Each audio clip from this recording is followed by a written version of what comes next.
जब कोई शख्स किसी शख्स को एक चेक लेन देन के हवाले से देता है और वो चेक बाउंस हो जाए या अपना डिसऑनर हो जाए, तो उसके रेमडी के यानी कि अपने अमाउंट के असूल के दो तरीके हैं। या तो 489F के तहत आप उसके खिलाफ एफआईआर दर्ज करा दें, और दूसरा तरीका ऑर्डर 37 का है, जिसके जरिए आप उसके खिलाफ सिविल सूट कर सकते हैं, रिकवरी सूट कर सकते हैं। ऑर्डर 37 एक ऐसा दावा है कि आम सिविल दावों से हटके इसमें बड़ी तेजी से अपना क्विक तरीके से इसकी समाप्त होती है। जब आप कोई भी एक ऑर्डर 37 के तहत दावा दर्ज अपना दायर करते हैं, तो उसमें अमूमन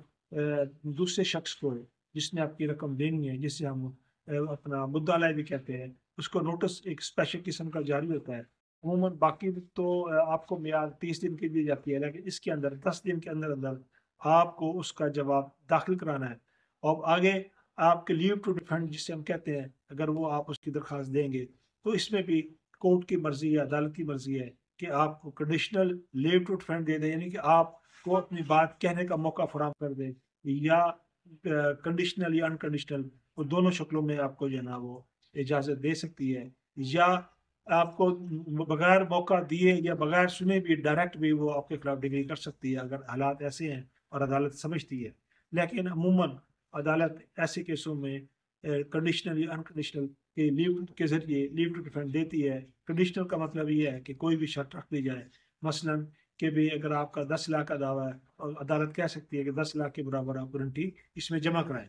ताकि कहीं आप भाग ना जाएं। इसी तरीके से जो मुद्दई है, तो उसको भी वो गारंटी का कह सकती है। और जो अनकंडीशनल है, उसमें भी अगर अदालत देखे कि ऐसे सर्कमस्टांसिस हैं कि इसमें किसी शख्स के भागने का खदशा भी नहीं है, और अपेरेंटली वो अदालत को ये भी नजर आए कि इसका इसमें जिस शख्स के बारे में कहा गया है, तो हो सकता है उसका चेक ना हो, तो ये उसे अनकंडीशनल भी लीव टू डिफेंड दे सकती है। इसी तरीके से अगर आप या आपका वकील ये समझता है कि आप कि उस चेक में इन्वॉल्व नहीं है, और आपको गैर ज़रूरी जो है ना इसमें इन्वॉल्व कर दिया गया है, और अदालत ने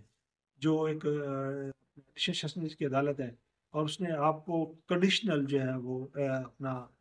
आपको लीव टू डिफेंड की इजाज़त दी है, तो आप उसको भी चैलेंज करके हाई कोर्ट के जरिए भी रिलीफ हासिल कर सकते हैं। वो भी इस हद तक कि आप कह सकते हैं कि जी हमें अनकंडीशनल जो है ना वो लीव टू डिफेंड की इजाज़त दी जाए।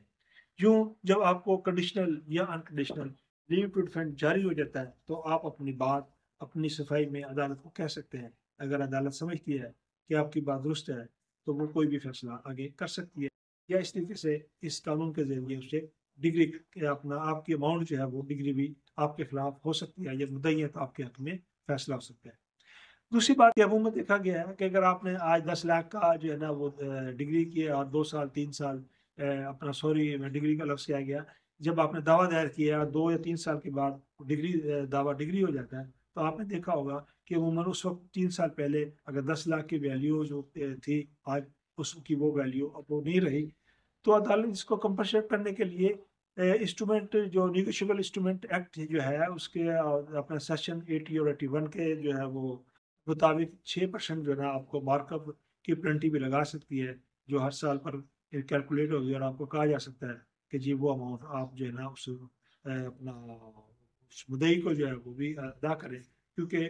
उसकी उसका लॉस जो है ज़ाहिर है एक उस वक्त की अमाउंट से अब अमाउंट डिवैल्यू हो चुकी है, रकम डिवैल्यू हो चुकी है। इस तरीके से वो फाइन या पेनल्टी भी 6% आप पर लगा सकती है। तो इस तरीके से आप एक तेज़ी के साथ एक पूरी की पूरी रकम जो है अपना अदालत के ज़रिए डिग्री करा सकते हैं, जबकि एफ 489 के पर्चे में, एफआईआर के पर्चे में ये ज़रूरी नहीं कि वो आपको सारी की सारी रकम अदा कर दे। हाँ, अगर वो डर जाए, घबरा जाए, जेल ना जा सके, तो हो सकता है कुछ आपकी रकम पार्शियल भी पेमेंट कर दे, कुछ दे दे या सारी दे दे। लेकिन यहाँ पर वो बाउंड है कि वो आपको पूरी की पूरी रकम अदा करेगा, नहीं करेगा तो वो जेल जाएगा।